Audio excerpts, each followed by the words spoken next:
अच्छा मुझे बताएं, हम बात भी कर रहे थे इस हवाले से कि वाई जो है कि क्यों भाई बिजनेस में क्यों आना है, या मैं अक्सर लोगों से पूछता हूँ तो जवाब ये आता है कि हमने गुलामी से आज़ाद होना है, या फिर हम अपने मूड के हिसाब से काम करना चाहते हैं, हम जब चाहें कुछ भी कर लें। तो ज़रा इस वाई के ऊपर नज़र डालिएगा कि वाई आपका क्या है और वाई क्या होता है एक बिजनेसमैन का या फिर कोई भी जर्नी के अंदर। ठीक है, अच्छा गुलामी की आपने बात की ना, इस पर एक मेरा बहुत ज़्यादा एक अलग पर्सपेक्टिव है। मैं कहता हूँ कि आप दुनिया में आए हो ना, आप गुलाम ही हो एक, लेकिन जो आइडियल सिचुएशन है ना, उसमें आपको गुलाम होना है अल्लाह का। ठीक है, लेकिन ऑनेस्टली मतलब हम सब लोग पता है कि कोई ख्वाहिश का गुलाम है, ठीक है, कोई पैसे का गुलाम है, ठीक है, कोई किसी और चीज़ का गुलाम है, तो हम गुलाम है सारे। आइडियली तो एक अच्छा मुसलमान हुआ है जो सिर्फ अल्लाह का गुलाम है, ठीक है, और जो अल्लाह की बातें मान रहे हैं, बट हम लोग सब नहीं है ना परफेक्ट, ठीक है, तो हम सब कोई गुलाम।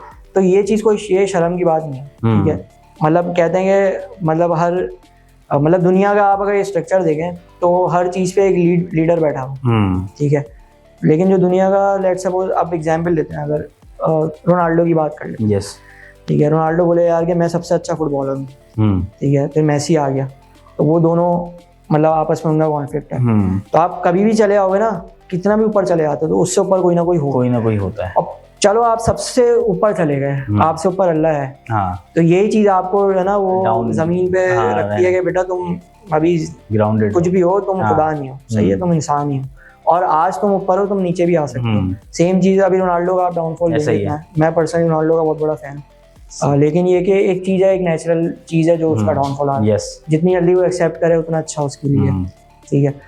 तो वो इस पे मैं बात कर रहा था कि गुलामी पे, तो एम्प्लॉयज़ का यूजली होता है, जो लोग जॉब कर रहे होते हैं कि यार हम गुलाम ही नहीं हैं।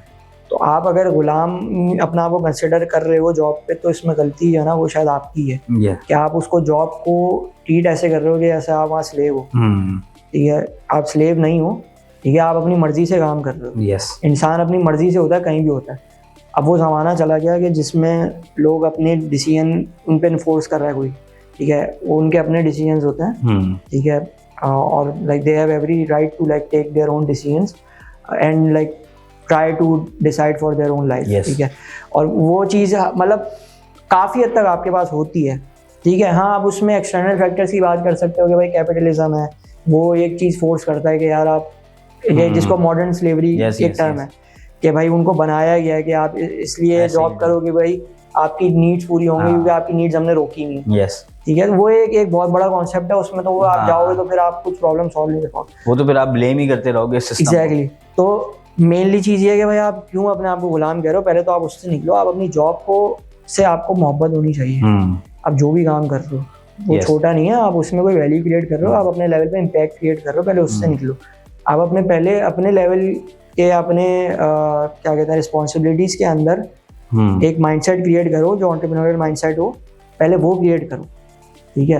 वो क्या है, सिंपल, आपके प्रॉब्लम सॉल्विंग पे फोकस रखो, एक्सक्यूजेस पे फोकस नहीं रखो, और प्रॉब्लम्स पे ज़्यादा बात नहीं करो, सोल्यूशन से बात करो, ठीक है। उसके अलावा बेसिक चीज़ है आप रेजिलिएंट हो, ठीक है, कि मतलब कोई मुश्किल आती है तो आप खड़े हो, फिर आप परसिस्टेंट हो कि भाई आप लॉन्ग टर्म तक खड़े रह सकते हो, और लास्ट चीज़ है पेशेंस नहीं है लोगों में, ठीक है।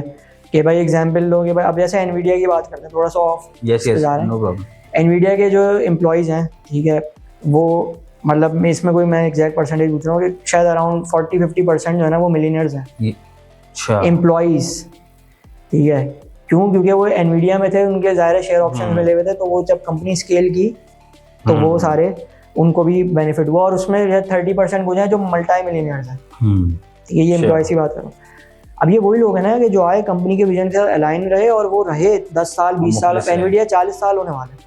अब वो जो उसका जो वो है फाउंडर है, उसका विजन कितना बड़ा था। उस टाइम पे उसने कहा था कि यार एक नीड क्रिएट होगी मार्केट में जिसमें जीपीयू की नीड सीपीयू से ज़्यादा हो जाएगी। ये उसने उस टाइम विजन किया था, और उस टाइम पे मतलब अगर आप एक वो मैंने देखी थी वीडियो जिसमें वो ग्राफ दिखाते हैं कि एनवीडिया का जो मार्केट कैप और वैल्यूएशन है वो इंटेल वगैरह से कितना डिफरेंस है, और वो एकदम ऊपर जाती है। तो उस पर आते हैं देन अगेन बात के पेशेंस कितना है। अब जो एम्प्लॉयज होते हैं जो बड़ी पोजीशंस पे होते हैं, सुंदर पिचाई अगर गूगल का सीईओ है तो वो इसलिए नहीं है क्योंकि वो कोई बहुत ज़्यादा केपेबल बंदा था, ऑब्वियसली केपेबल है, बट वो इसीलिए भी है क्योंकि 15-20 साल से गूगल में था। तो ये चीज़ें कोई सोचता नहीं है। हमने जॉब को ना एक बीमारी बना दी है, बुराई कह देगा यार, जॉब करना तो गुनाह है, ठीक है। तो वो पहले उससे निकलेंगे, क्योंकि जब आप उससे निकल जाएंगे ना, तो आप जब एम्प्लॉय होते हैं तो आप क्या करते हैं, आप कस्टमर को फायदा देते हैं। जब आपको कस्टमर को फायदा पहुंचाना आ जाएगा तो कल को आप अपने बिजनेस में ही पहुंचा सकते हैं। ऐसे ही। और वही सारे फाउंडेशन वही ऐसे ही। तो बस ये है कि वो आपके पास ये होना चाहिए कि यार पहले तो माइंडसेट डेवलप हो, फिर मुझे क्यों करना है और कैसे करना है। सही है। मतलब 3 चीजें, क्या करना है, क्यों करना है और कैसे करना है, बस यही है।